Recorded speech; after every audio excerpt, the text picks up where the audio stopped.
Hey guys, and welcome back to Techie Gaming. Um, I want to show you something kind of cool. I was playing around with Redstone, and I found something really cool. So like a month ago, I made a video on a lever combination lock, but it was pretty basic. And when I was just bored, and I recreated it and made it a million times better. So you can see the lever combination. The combination is this, and that. As you can see, as intended, the door opens. I walk through it, the door closes. Nothing special, but you'll notice two things. One, there are no wires connecting from the levers at all. No wires from the door, no redstone torches or anything. Second of all, as soon as I walk through that door, these levers reset so that all of them were up again. So I saw a video by Dragnolls on wireless redstone. So I created something here. This is like a normal iron door, but as you can see, the button goes into this and it has nothing to do with the door. So as long as it's in a loaded chunk, it will open and close the door. So that's basically you're testing for the test for a block in the coordinates with of the button, a stone button with a value of 10. And the value of 10 happens to be a pressed state. Otherwise, it's a value of 2. So you test for the value of 10 with a comparator clock or any clock. And then a comparator, inverter, that sets a redstone block under the redstone torch under the door. An inverter here, so that when this turns off, then this turns on. That sets the redstone torch under the door, and this one sets it to air. So that's kind of like what's going on here. This is what powers the lock. It's basically a bunch of test for blocks that test if there are the levers in those coordinates with the value of 10. Now you'll see that well, I kind of saw like the last two command blocks test for the lever of with a damage value, a data value of 2, and that is because the combination is this.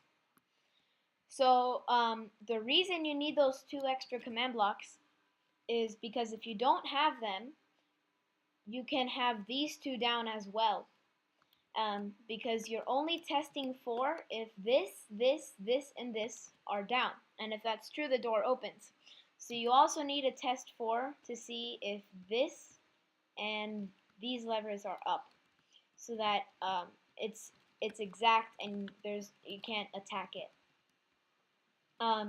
Using this wireless redstone method, I see a way to make the button lock more compact. If you haven't seen my button lock video, it's the redstone behind it is massive, a little too massive. So using this technique, I can make it a little bit more compact. But basically, what's going on with the redstone? You know about the test for blocks. If it's true, the comparators will go off, as you see with these two. That turns off these redstone torches. And like the first lever video, all of these torches have to be off for this line of redstone to turn off. So when the correct combination is entered, then all of these redstone torches will turn off, and that means there will be no power given to this line of redstone. So then it will it won't be powering this one that sets the redstone torch. By the way, if you're following along and trying to build it yourself, well, actually, I'll get to that later. And then basically, then there's an inverter here. So when this turns off, this turns on and sets the redstone torch under the door. So, and then everything, of course, is hooked up to a comparator clock. So, yeah, that's pretty cool. The way to reset it is under the pressure plate. Okay. Under the pressure plate, there's a piece of redstone to make this current flow.